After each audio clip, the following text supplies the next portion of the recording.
Hello అండి, రోజుకొక కొత్త రైస్ వెరైటీ మన 30 days 30 రైస్ రెసిపీస్ సిరీస్ లో ఈ రోజు మనం చేయబోతున్న చాలా టేస్టీగా కలర్ఫుల్ గా స్ట్రీట్ స్టైల్లో ఉండే paneer fried rice. Soft paneer ముక్కలు, fresh vegetables, perfect masala flavour తో చాలా ఈజీ స్టెప్స్ తో తక్కువ టైంలో ఎవరైనా చేయగలిగేలా ఈ వీడియోలో పూర్తిగా చూపిస్తున్నాను. చివరి వరకు చూసేయండి. ముందుగా ఒక ప్లేట్లోకి 200 grams పన్నీర్ ముక్కలు తీసుకోవాలి.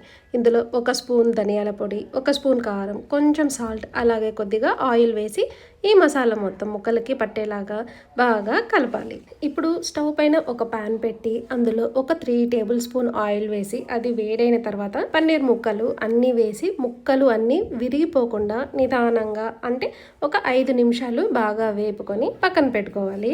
ఇప్పుడు అదే ఆయిల్లో ఒక 3 వెల్లుల్లి ముక్కలను వేసి ఒక్క నిమిషం వేపుకొని ఒక 2 ఉల్లిపాయ ముక్కలను వేసి వాటిని కూడా ఒక్క నిమిషం వేపి అందులో 3 పచ్చిమిర్చి ముక్కలు, ఒక కప్పు క్యాబేజీ ముక్కలు, ఒక కప్పు క్యారెట్ ముక్కలు వేసి ఒక్క నిమిషం వేపి అందులోనే ఒక కప్పు పచ్చి బఠానీ వేసుకోవాలి. ఇక్కడ నేను పచ్చి బఠానీ ఫ్రోజన్ది వాడుతున్నాను. మీరు నార్మల్ బఠానీ వాడేటిగా అయితే ఉడికించి వేసుకోండి. ఇప్పుడు వీటన్నింటిని ఒక 3 నిమిషాలు వేపుకోవాలి. ఇప్పుడు ఇందులో ఒక 2 spoons green chilli sauce, 1 spoon soya sauce, 2 spoons టమాటా సాస్, ఒక హాఫ్ స్పూన్ వెనిగర్ వేసి ఒక్కసారి బాగా కలిపి కొద్దిగా వాటర్ వేసి కొద్దిగా సాల్ట్ వేసుకొని అంతా వెజిటేబుల్కి పట్టేలాగా కలుపుకోవాలి. వీటిని ఎక్కువ ఉడికించకూడదు. మనం తినేటప్పుడు ఇవి మనకు టచ్ అవుతూ ఉంటే చాలా బాగుంటాయి.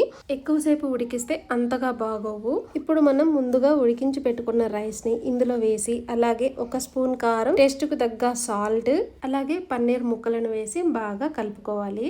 ఈ స్టేజ్లోనే సాల్ట్ కరెక్ట్గా ఉందా లేదా అనేది ఒకసారి చెక్ చేసుకోండి.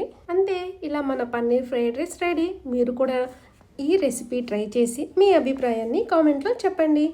ఈ వీడియో మీకు నచ్చితే లైక్ చేయండి. అలాగే ప్రసూ నివిస్ కిచెన్ ఛానల్ని సబ్స్క్రైబ్ చేసుకోండి. తర్వాత వీడియోలో మరో టేస్టీ రైస్ రెసిపీతో కలుద్దాం. బాయ్.